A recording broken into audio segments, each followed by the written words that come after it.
தமிழக கிரிக்கெட் ரசிகர்களின் பேராதரவை பெற்ற தமிழ்நாடு பிரீமியர் லீக் எனப்படும் TNPL தொடரின் 10வது சீசனுக்கான வீரர்கள் ஏலம் விறுவிறுப்பாக நடந்து முடிந்துள்ளது. அடுத்த தலைமுறை கிரிக்கெட் நட்சத்திரங்களை அடையாளம் காணும் இந்த ஏலத்தில் யார் யாருக்கு ஜாக்பாட் அடித்தது, இந்த ஏலத்தில் அரங்கேறிய சுவாரஸ்யங்கள் என்னென்ன என்பதை இந்த செய்தி தொகுப்பில் பார்க்கலாம். IPL தொடருக்கு நிகராக தமிழகத்தின் மூலை முடுக்கெல்லாம் இருக்கும் அசாத்திய திறமைகளை உலகிற்கு வெளிச்சம் போட்டு காட்டும் பிரம்மாண்ட மேடைதான் TNPL. இந்த 10வது சீசனுக்காக ஏலத்தில் ஒட்டுமொத்தமாக 783 வீரர்கள் 4 பிரிவுகளின் கீழ் களம் கண்டனர். முன்னாள் கிரிக்கெட் வீரர் அபினவ் முகுந்த் ஏலத்தை வழிநடத்தினார். Trichy Grand Cholas, Chepauk Super Gillies, Dindigul Dragons, Tiruppur Tamizhans, Kovai Kings, Nellai Royal Kings, Madurai Panthers, Salem Spartans என 8 அணிகளின் உரிமையாளர்களும் பயிற்சியாளர்களும் தலா 20 வீரர்கள் கொண்ட தங்களது முழுமையான படையை உருவாக்க வியூகங்களை வகுத்து மல்லு கட்டினர்.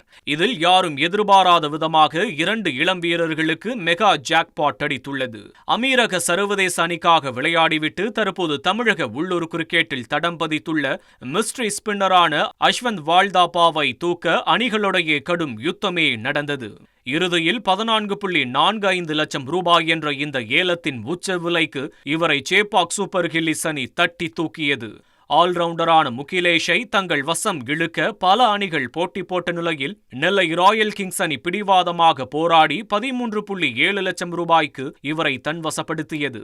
இவர்களை தொடர்ந்து ஏலத்தின் நடுக்கட்ட பகுதியில் சேப்பாக் மற்றும் சேலம் அணிகளுக்கிடையே நடந்த கடுமையான போட்டிக்கு பிறகு 8.7 லட்சம் ரூபாய்க்கு சித்தார்த் மகாதேவனை மதுரை பேந்தர்ஸ் அணி அள்ளியது. மத்திய பிரதேச அணிக்காக முதல் தர போட்டிகளில் விளையாடிய அனுபவம் கொண்ட 32 வயது அதிரடி பேட்டர் வசீம் அகமதுவை 5.2 லட்சம் ரூபாய்க்கு சேப்பாக் அணியும், நட்சத்திர பவுலர் பெரியசாமியை 4.5 லட்சம் ரூபாய்க்கு மதுரை பேந்தர்ஸ் அணியும் ஏலம் எடுத்தன.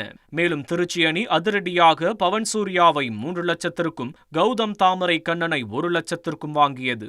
திண்டுக்கல் டிராகன்ஸ் அணி மோஹித் மிட்டனை 2.45 லட்சத்திற்கும், கோவை கிங்ஸ் அணி மான்கே பாஃப்னாவை 1.4 லட்சத்திற்கும், திரிலோக் நாக்கை 45,000த்திற்கும் எடுத்தன. நெல்லை அணி தன் பங்கிற்கு ரோஹித்தை 60,000த்திற்கும் தட்டி தூக்கியது. ஏலம் முழுமையாக நிறைவடைந்துள்ள நிலையில் போட்டிக்கான தேதிகளும் அதிகாரப்பூர்வமாக அறிவிக்கப்பட்டு ரசிகர்களை குஷிப்படுத்தியுள்ளது.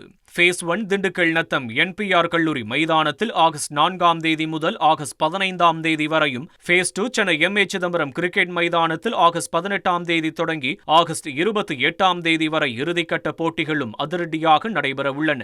TNPL ஏலத்தில் அதிக விலைக்கு எடுக்கப்பட்டுள்ள உள்ளூர் இளம் வீரர்கள் தங்களின் திறமையை நிரூபித்து இந்திய கிரிக்கெட்டின் கவனத்தை ஈர்க்கவும் IPL கதவுகளை தட்டவும் ஆவலோடு காத்துக் கொண்டிருக்கிறார்கள். 1,31 லட்சம் மனங்களை வென்ற தந்தை டிவி யூடியூப் சேனல்.